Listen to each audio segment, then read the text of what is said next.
அது நம்பர் பிளேட்டே போகாம அந்த 2 பேர் போறாங்க. அவரும் நம்பர் பிளேட்டே எல்லாம் போறாருங்க சார். நம்பரோட போற ஹெல்மெட்டும் இல்லைங்க, ஒன்றும் இல்லைங்க.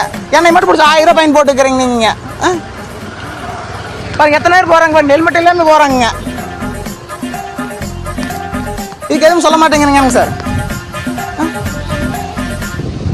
இப்போ என் கண்ணு முன்னாடி உங்க கண்ணு முன்னாடி எத்தனை பேர் அவரு பிடிக்கவே இல்லைங்களே நீங்க. உங்களுக்கு கரெக்டாக ரெஸ்பாண்ட் பண்ணி நான் வந்து ஃபைன் போடுறேங்க நீங்க. இவர் ஹெல்மெட் எல்லாம் போறாருங்க, இவரில் பிடிக்கவே இல்லைங்க. ஏன்னு கூட கேட்கலீங்க. இல்லைங்க சார், ஒரு வண்டி பாப்பா இன்னொருத்தர் இருக்கான்னு நான் சத்தம் போட்டு தம்பி வர சொல்லு தம்பி. யாரும் ரெஸ்பாண்ட் பண்றாங்களா? நான் உங்களுக்கு ஹெல்ப் பண்றேன் இல்லைங்க.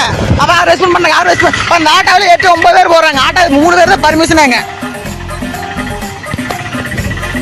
இவரே ஹெல்மெட் போடலீங்க, இவரும் ஹெல்மெட் போடலீங்க.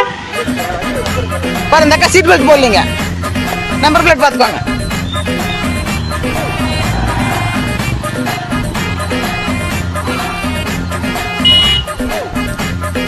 எத்தனை அப்படியே திருப்பி போயிட்டு இருக்கிறாங்க. நான் நின்று பதில் சொல்லிட்டு போன நம்பர் அந்த அக்கா தான் வருது. அந்த அக்கா லைசன்ஸ் இருக்குதுன்னு தெரியாதுங்க. ஆனால் அந்த அக்கா ஹெல்மெட் போடாம தான் வருதுங்க. போலீஸ்கார் பார்த்து போட்டு பிடிக்கும் கூட கிடையாதுங்க. இதெல்லாம் நீங்க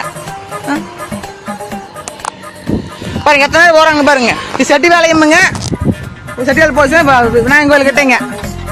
அதில் நம்பர் பிளேட்டே போகாம அந்த 2 பேர் போறாங்க. அவரும் நம்பர் பிளேட்டே எல்லாம் போறாருங்க சார். நம்பரோட போற ஹெல்மெட்டும் இல்லைங்க, ஒன்றும் இல்லைங்க. என்னை மட்டும் பிடிச்சி 1000 ரூபாய் ஃபைன் போட்டுக்கிறீங்க நீங்க. பாருங்க எத்தனை பேர் போறாங்க பாருங்க, ஹெல்மெட் எல்லாமே போறாங்க. இதுக்கு எதுவும் சொல்ல மாட்டேங்கிறீங்க சார். இப்போ என் கண்ணு முன்னாடி உங்க கண்ணு முன்னாடி எத்தனை பேர் அவரு பிடிக்கவே இல்லைங்களே நீங்க. உங்களுக்கு கரெக்டாக ரெஸ்பாண்ட் பண்ணி நான் வந்து ஃபைன் போடுறேங்க நீங்க. இவர் ஹெல்மெட் எல்லாம் போறாருங்க, இவரில் பிடிக்கவே இல்லைங்க. ஏன்னு கூட கேட்கலீங்க. இல்லைங்க சார், ஒரு வண்டி பாப்பா இன்னொருத்தர் இருக்கான்னு நான் சத்தம்